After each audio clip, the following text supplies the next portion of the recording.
Assalamualaikum warahmatullahi wabarakatuh.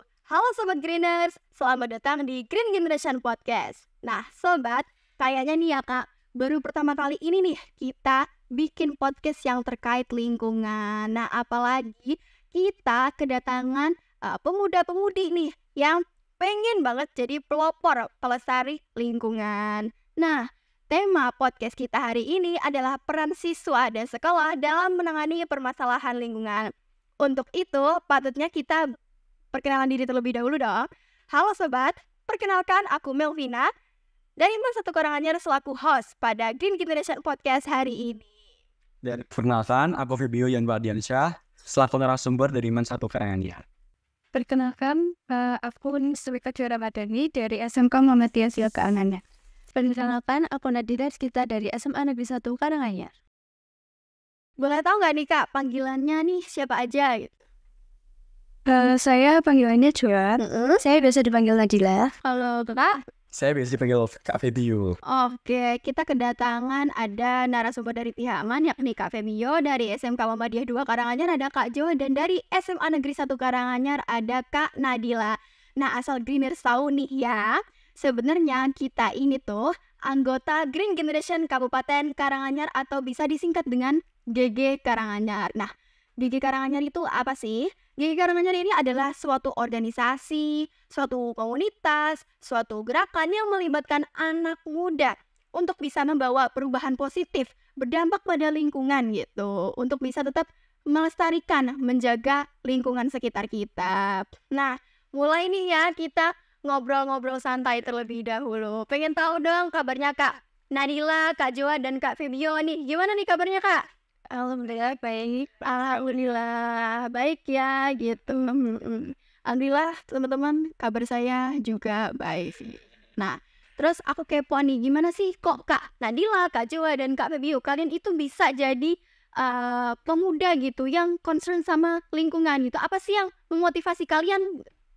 Boleh dimulai dari Kak Nadila dulu. Kalau aku itu karena melihat di lingkungan sekitar itu masih banyak ditemukan sampah yang kayak gak terurus dan kayak banyak limbah-limbah yang sangat mungkin bisa dibilang apa ya, kayak berserakan gitulah gitu. Jadi kayak tanaman itu gak ada tempatnya sekarang kan buat perumahan seperti itu ya, jadi pasokan makan kita juga kurang.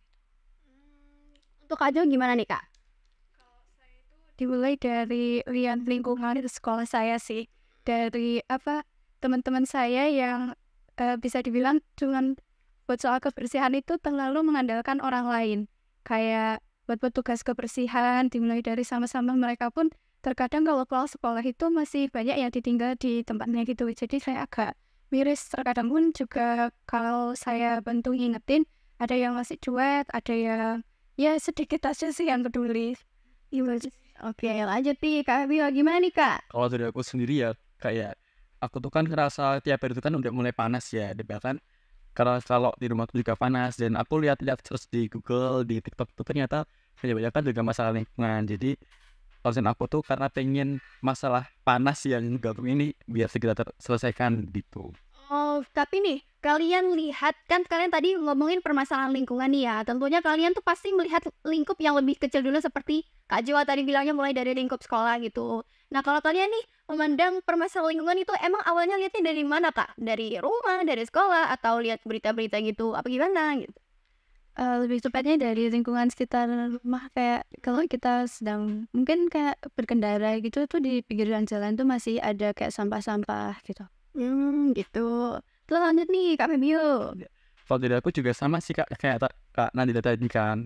Kalau misalnya berangkat sekolah tuh udah panas, terus juga kita lihat ada sampah-sampah dan bermotor kan juga mengganggu kita juga. Terus juga bahkan di lingkungan di sana pun juga ada beberapa sampah yang menumpuk gitu Kak. Jadi itu sebab yang jadi concernnya gitu. Oh begitu ya, berarti teman-teman ini detail banget ya tentang peduli gitu terhadap lingkungan karena memang dilihatnya dari lingkup yang khusus dulu, yang lebih kecil dahulu. Nah, sekarang agak umum nih, emang apa sih yang kalian tahu gitu tentang permasalahan lingkungan yang ada di Kabupaten Karanganyar kita ini?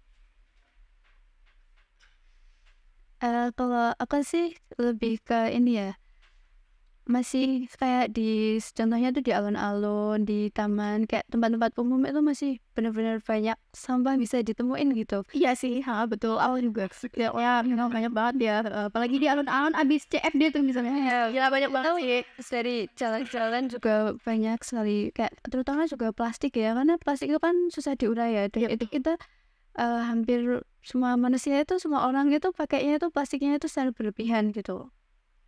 Ya, gimana nih dengan Kak Jua sendiri pendapatnya?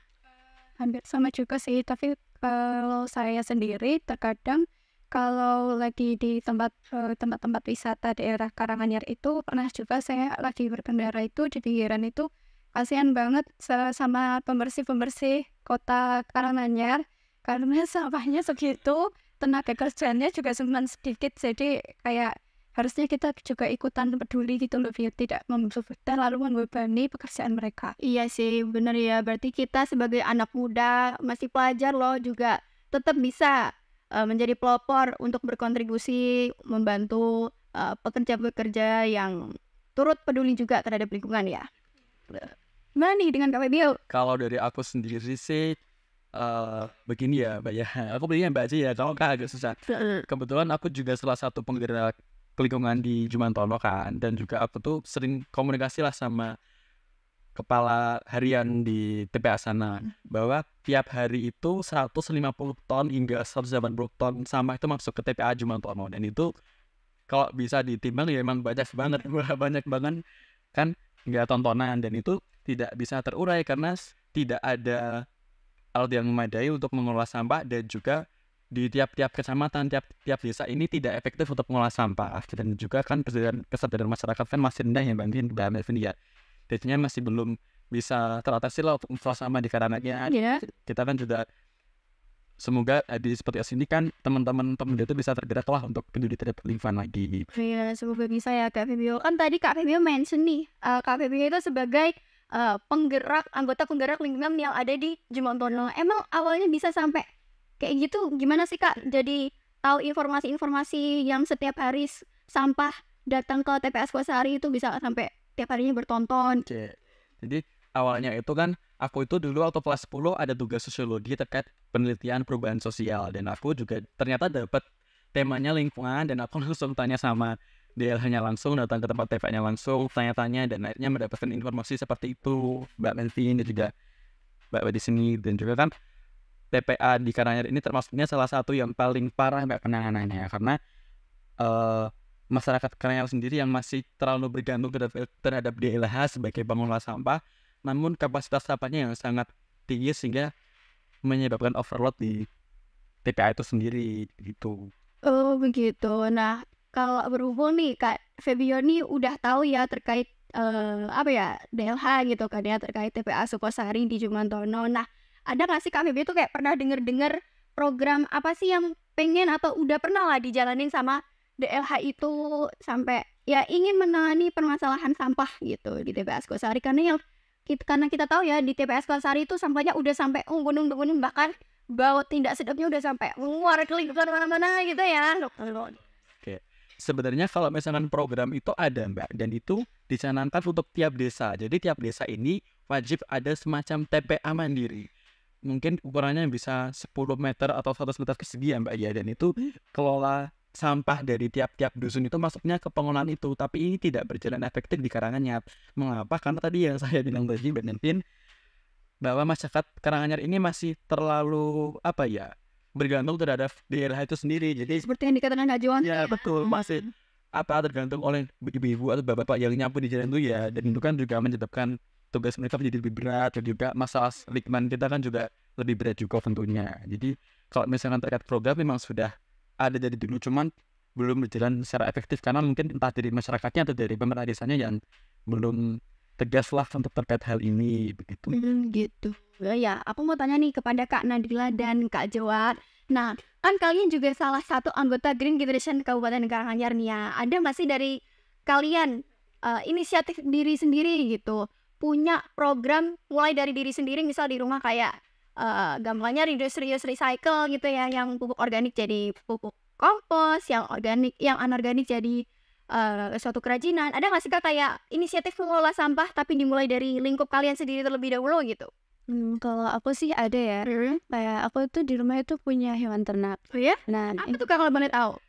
ya seperti unggas gitulah ya, ayam, ada bebek.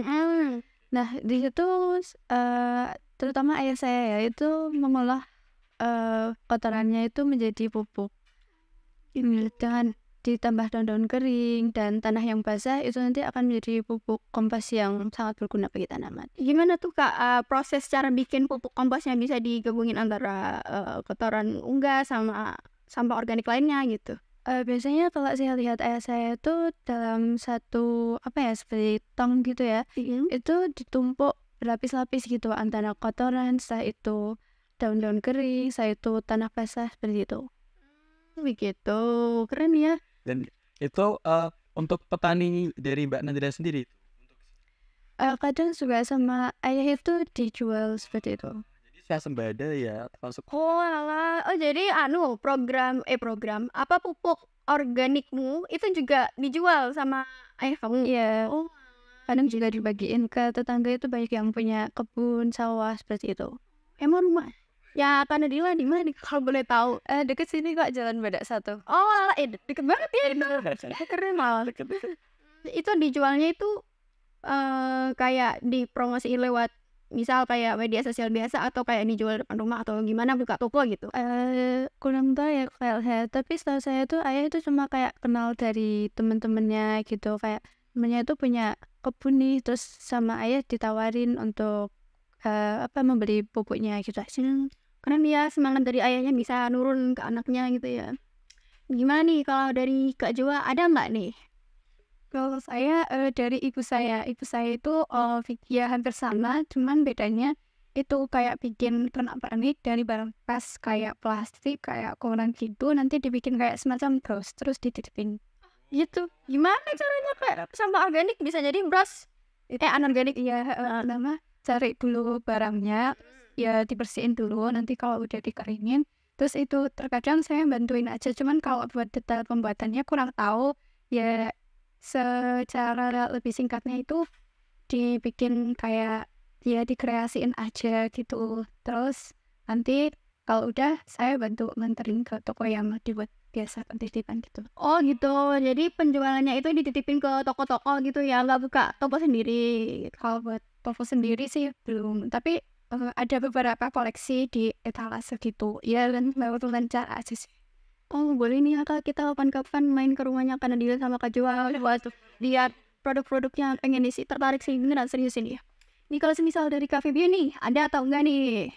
Kalau dari aku sendiri kurang lebih sama ya tadi kayak Kak Nadila. Bapakku itu kan juga seorang petani dan peternak, tapi lebih ke memanfaatkan kotoran ternak juga sih Mbak, kotoran ternak kelinci dan juga kambing kan. Kalau misalkan daun-daun gitu biasanya kurang digunakan kan, itu kan juga ada efek limbahnya ya Mbak ya, jadi dimanfaatkan untuk sebagai pupuk di sawah kayak gitu. Kalau berarti tapi nggak dijual Kak Febio? Oh pakai konsumsi pribadi gitu ya. Keren-keren ya teman-teman, aplaus dulu dong. Program-program dari anak-anak Green Generation Karanganyar ini keren-keren banget. Nah jadi teman-teman, aku juga pengen informasi tambahan nih ke kalian. Saat ini Open Recruitment Green Generation Kabupaten Karanganyar itu diperpanjang. Jadi kalian boleh cek Instagram untuk informasi lebih lengkap. Langsung aja cek Instagram @greengnr.karanganyar. Oke teman-teman, balik lagi nih topik kita ke sekolah. Santai aja teman-teman. Di sekolah nih juga tetap masih ada ya permasalahan lingkungan seperti yang kalian bilang tadi gitu. Nah dari adanya permasalahan tersebut, ada nggak sih kayak guru kalian itu bisa mendukung, mengarahkan siswanya agar lebih peduli gitu di bidang lingkungan, terhadap lingkungan gitu? Ada nggak? Ya coba dong, dimulai dari Kak Nadila dulu. Kalau peran guru di sekolahku untuk lebih peduli lingkungan itu, beliau-beliau ini selalu mengingatkan murid-muridnya untuk selalu membuang sampah pada tempatnya. Terus juga aku ini adalah angkatan pertama kurikulum merdeka, jadi ada yang namanya P5 atau proyek penguatan profil pelajar Pancasila. Nah, di P5 ini tuh kalau di sekolahku itu ada banyak programnya, kayak salah satunya itu kebersihan lingkungan. Nah, untuk menjalankan program ini biasanya di sekolahku itu kayak ngadain sebuah kerja bakti atau gotong royong membersihkan lingkungan sekolah. Bahkan kadang itu juga tempat-tempat ibadah itu juga kita bersihin, karena guru-guru aku itu lebih mengajarkan untuk peduli terhadap lingkungan pribadi terlebih dahulu, setelah itu peduli terhadap lingkungan sekitar. Dan kerja baktinya itu nggak cuma muridnya aja, mungkin pada kira iya kerja bakti muridnya gitu kan ya. Tapi di sini tuh dari guru, staf, karyawan, bahkan muridnya juga semuanya ikut andil dalam ini kerja baktinya. Oh gitu. Kan tadi Kak Nadila bilang juga membersihkan tempat-tempat ibadah gitu kan ya. Berarti di SMA Negeri 1 Karanganyar ini berbagai tempat ibadah untuk segala agama ini ada Kak? Enggak juga ya, hanya ada untuk Islam, Kristen, dan Katolik, karena ada seperti Hindu itu belum ada fasilitasnya. Oh gitu. Tapi tetap keren ya. Penghijauan digabung dengan toleransi, ya alangkah indahnya. Gimana nih dengan Kak Joa? Sama di sekolah saya juga ada P5. P5 yang baru Agustus kemarin itu kan ada karnaval yang Karanganyar itu. Iya betul. Itu sebelumnya kita tuh pakai gaun-gaun daur ulang dari project P5 kita. Jadi itu dipentasin di sana. Terus pas di sekolah itu kalau peran guru buat mengingatkan siswa-siswinya, kita tuh pernah tahun kemarin itu bikin kayak pojok buat spot penghijauan gitulah kalau nggak salah, itu yang buat angkatan alumni. Nah tapi kalau kali ini belum diaktifin lagi, tapi katanya ada rencana mau diaktifin lagi. Terus kalau buat kebersihan kerja bakti itu selalu ada, dan setiap minggunya ada Jumat bersih Kak. Oh jadi tiap Jumat di SMA di bersih tuh bersih gitu ya. Gitu. Kalau misal di satu Karanganyar gimana nih Kak Febio? Kalau di Satu Karanganyar sendiri tuh, jadi ini ada info ya, bahaya info. Kalau di Mansakra ini ada namanya Duta Kebersihan, dan itu langsung dibina oleh Wakal Sarplas, yaitu Bapak Ahmad Syafin Zuri selaku pembina Duta Kebersihan. Dan memang tugas kita ini, kebetulan saya juga Duta Kebersihan tahun ini di Karanganyar. Tugasnya juga adalah untuk mengingatkan siswa-siswi untuk selalu menjaga kebersihan kelas, dan juga melakukan penghijauan di depan-depan kelas. Kalau di mana itu kan sistemnya ada pet-pet ya Mbak Melvin ya, ada semacam kayak kotaan taman gitu, dan itu tiap kelas diberikan tanggung jawab untuk menjaga taman tersebut. Terus juga kita aktif dalam mengkampanyekan lewat grup WA, karena kan sistem kita kan tiap satu kelas itu wajib ada duta kebersihan, dan kita ibaratnya share rangkuman materi kebersihan lah atau kampanye kebersihan lewat grup itu, dan nanti biar bisa di-share ke grup kelasnya masing-masing, karena itu kan juga bentuk kampanye yang dari dasar lah, seperti itu. Berarti peran guru dan juga siswa di sekolah masing-masing, ke sekolahnya Kak Nadila, sekolah Kak Jo, dan sekolahnya Kak Febio, itu juga terdapat program ya dari guru-guru yang sudah jalan gitu sebagai langkah awal ya, jembatan kita agar bisa menjadi sekolah adiwiyata, dan tinggal menyadarkan diri siswa-siswinya untuk bisa lebih peduli terhadap lingkungan. Nah, ngomong-ngomong nih terhadap kesadaran diri, yang namanya kesadaran diri terhadap lingkungan, apalagi di kalangan remaja seperti kita ya, itu kan masih terbilang cukup minim ya. Nah, apa sih inisiatif kalian gitu? Ada nggak misal pengen ngajak teman-teman, pengen jadi pelopor, pengen yang peduli lingkungan, tapi ada aja kalau kalian mau ngajak itu tantangannya yang menghalangi itu apa gitu? Ada atau tidak? Ada pastinya. Ya pasti ada lah ya. Coba dong diceritain satu-satu. Kalau dari aku sih untuk penolakan itu lumayan banyak lah ya. Contohnya tuh kalau seseorang sebelum melakukan sesuatu, dia tuh akan berpikir seperti dua mata pisau gitu. Jadi ada menerimanya, ada menolaknya. Nah untuk penolakan yang biasanya aku dapat itu kayak kenapa sih kita harus peduli mengurangi plastik, padahal kan di luar sana itu masih banyak orang yang pakai plastik gitu. Jadi kalau kita sendiri jadi sia-sia dong. Jadi juga ada yang bilang kayak, maaf ya mungkin ini agak sedikit kasar Ya, jadi kenapa sih kok kamu sok banget peduli lingkungan padahal kamu sendiri masih pakai plastik? iya ada yang kayak gitu. Ya ada Kak. Teman kamu sendiri? Tapi apa? Nah, dari penolakan itu biasanya aku menjawabnya kayak untuk penolakan yang pertama ya, kayak memang benar di luar sana masih banyak orang yang menggunakan plastik. Tetapi dimulai dari diri kita sendiri, kita akan dapat mempengaruhi orang-orang karena kan manusia tuh makhluk sosial ya, Kak. Jadi kadang tuh kayak ih kok dia gini, kita tiru gitu kan. Nah, selain itu juga kita harus mengingat kata pepatah bahwa sedikit demi sedikit lama-lama jadi bukit. Ya, meskipun hanya dari diri kita sendiri, lama-lama itu memiliki dampak tersendiri. Setelah itu untuk yang penolakan kedua itu biasanya saya menjawab kayak memang benar saya masih memakai plastik, tetapi itu karena ada beberapa kondisi di mana kita belum bisa mengganti fungsi plastik itu sendiri, Kak. Tapi semaksimal mungkin saya meminimalisir penggunaan plastik itu. Jadi kayak bawa tumbler untuk buat tempat minum, terus bawa tempat makan kayak gitu. Terus kalau belanja juga bawa tas yang dari apa ya, tas ya kan yang ada tote bag ya tuh.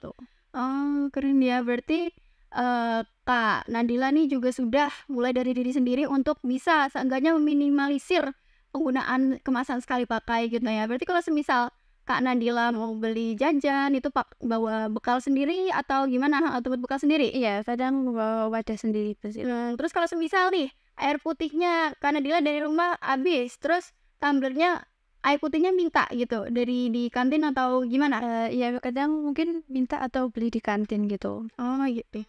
Kalau dari Kak Jo gimana nih? Kalau dari sekolah saya itu di sekolah saya ada kayak semacam usaha mandiri gitu yang termasuknya itu penggunaan dari makanan dan minumannya itu tidak terlalu menggunakan plastik karena mereka ada wadah-wadahnya tersendiri, jadi cuma tinggal diisi ulang. Saya juga dari pribadi sih udah dari lama sih menggunakan semacam tumbler atau bawa bekal gitu, juga jarang jajan. Iya, ya keren ya jajan. Nih kalau semisal Kak Febio nih ada nggak? Kalau dari aku sendiri pastinya ada sih Mbak, dan mungkin kalau lebih sama ya kayak Mbak di sini, karena dulu juga aku pernah dapat hadiah tumbler juga kan, dan sampai sekarang juga masih aku pakai. Terus juga kan itu kan meminimalisir kita untuk menggunakan sampah plastik ya pastinya. Dan juga kalau untuk terkait bekal ini, aku tipikal orang yang nggak pernah bawa bekal Mbak Mevin, dan juga nggak jajan juga karena mungkin emang kebiasaan akunya yang cuma makan pagi sebelum berangkat dan juga makan malam waktu pulang dari sekolah seperti itu Mbak. Oh begitu. Tuh teman-teman Sobat Gerindas, mohon dicontoh ya, inilah perjuangan kita untuk bisa menjadi Greeners nih, seseorang anak-anak yang peduli terhadap lingkungan. Nah oke. Untuk itu aku pengen tanya nih, apakah dari diri kalian sendiri nih ada ide yang kreatif, yang inovatif gitu dalam menangani permasalahan lingkungan yang ada di sekolah? Mungkin kalian ingin menyalurkannya lewat program khusus yang ingin kalian buat atau dari ekstrakurikuler gitu?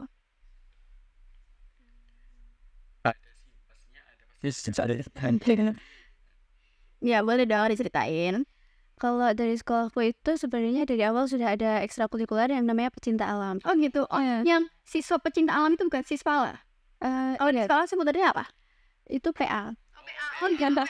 Intinya ngapain aja tuh Kak PA? Jadi PA ini tuh biasanya tuh merevitalisasi hutan-hutan secara bersama. Setelah itu kayak mereka tuh sering mengadakan camping atau muncak gitu. Nah, tapi muncaknya ini unik. Biasanya kan kalau muncak itu cuma daki, habis itu bikin camp kan. Nah, di PA Semansa ini mereka itu muncak sambil bersihin trek-trek buat pendakian gitu kan. Oh keren ya, gila anak Semansa. Perjuangannya lanjut Kak. Terus kalau di sekolah sebenarnya itu sudah ada juga namanya bank sampah. Jadi nanti itu di setiap depan kelas itu nanti itu ada 3 tempat sampah. Nanti sampahnya itu dipilah-pilah seperti sampah organik, anorganik, dan B3. Itu keren ya, mendaki sekaligus berkolaborasi dan real menyatu dengan alam gitu ya. Nah kalau untuk aja gimana nih Kak? Kalau saya ada juga tapi bukan ke alam, tapi ini semacam pramuka, tapi juga mereka juga ada fokusan ke peduli alam sekitar, namanya Hizbul Waton. Iya. Nah, itu mereka, saya pernah lihat mereka itu selain program kerjanya selain fokus kepada alam, mereka juga pernah menggalang dana di jalan-jalan situ di lalu lintas buat korban bencana alam kayak gitu ya, ya. membersihkan lingkungan sekitar gitu. Bisa sih. Gimana nih kalau buat review nih? Kalau dari aku sendiri kan di Man Satu Karanganyar kan ada tadi yang saya sampaikan ya Mbak ya, ada kebersihan dan programnya itu salah satunya juga bukan semacam ekstra sih, tapi kita membuka buat teman-teman Man Satu Karanganyar kalau misalkan ingin bergabung terkait pembersihan lingkungan madrasah dan juga kayak semacam recycle sampah plastik gitu lah Mbak ya. Kan kalau dari visi aku sama teman-teman di Duta itu intinya yang ada di madrasah dulu, baru kalau misalkan kita sukses baru keluar gitu. Kalau misalkan kita keluar kayak semacam tadi yang Mbak Nadila di puncak di jalur laut itu ya, itu kan menginspirasi juga sih buat teman-teman Man ya Mbak ya. Kebetulan Man kan juga banyak nih siswanya yang sering muncak juga ke Mongkrang dan ke Lawu begitu. Waduh, keren banget ya Kak pembahasan kita kali ini. Yakin sih isinya daging semua ya. Sebenarnya sih wajib tepuk tangan dong buat kita semua. Nah, teman-teman, Sobat Greeners, inilah pembahasan kita mengenai peran siswa dan sekolah dalam menangani permasalahan lingkungan. Dan juga sampai mengurung-urung ya, sampai tentang DLH dan TPA di Kabupaten Karanganyar kita ini. Lintas kementerian nih. Iya betul. Nah tapi sebelum pamit nih ya, ada nggak sih dari Kak Nadila dan Kak Joa dan Kak Fibio untuk bisa memberikan pesan kepada teman-teman di luar sana? Ada. Ya boleh dong dikasih pesan nih. Pesan aku cuma satu, yaitu jangan pakai plastik berlebihan ya, karena bumi ini usianya udah cukup tua, terus kita numpuk limbah itu membuat bumi kita sakit. We are not killing us, but we are not killing the planet, but we are killing us gitu ya. Ya dari Kak Joa gimana nih? Kalau saya sih pesannya ya segala kegiatan positif itu dimulai dari kita sendiri biar bisa menginspirasi orang lain. Ya intinya kita harus menjadi contoh di garda terdepan buat menginspirasi teman-teman sekitar, habis itu ya masyarakat sekitar juga. Ya lanjut nih Kak Fibio. Kalau dari aku sih intinya ya sama ya Mbak ya. Kita ini kan sebagai Gen Z, sebagai generasi Z, penerus perjuangan para pendiri bangsa, para tokoh bangsa yang tentunya bukan cuma aktif di bagian demokrasi, tapi kita juga harus aktif di bagian lingkungan. Toh kita nanti juga ya akan menempati bumi ini kan juga kita sendiri. Makanya mulai sekarang kita harus mengurangi sampah, kita harus mulai peduli untuk memilah-milah sampah organik dan anorganik, dan juga kita harus peduli terhadap penghijauan lingkungan yang ada di sekitar kita. Nah inilah sobat pesan dari Kak Nadila, Kak Joa dan Kak Fibio. Ini adalah langkah-langkah kita agar kita menjadi pelajar, menjadi masyarakat garda terdepan yang bisa menginspirasi, bisa memotivasi masyarakat di Kabupaten Karanganyar ini. Because ini adalah langkah-langkah kita agar bisa menjadi pelajar, bisa menjadi masyarakat yang peduli terhadap lingkungan. Dan ingin sekali ya, berharap banget sekolah kita bisa menjadi sekolah adiwiyata yang bisa menginspirasi dan memotivasi masyarakat dan pelajar di Kabupaten Karanganyar ini. Nah untuk itu saya Melvina dari Rizky dari Satu Karanganyar selaku host Clean Generation Podcast hari ini pamit undur diri dan sampai jumpa Kak Nadila, Kak Joa dan Kak Fibio. Terima kasih ya atas ya sudah menuruti untuk bisa berbagi cerita dan pengalaman ini. Untuk lestari. Iya, bisa dong kita salam lestari dulu. Salam lestari. Ya, oke. Untuk itu kami pamit undur diri. Wassalamualaikum warahmatullahi wabarakatuh.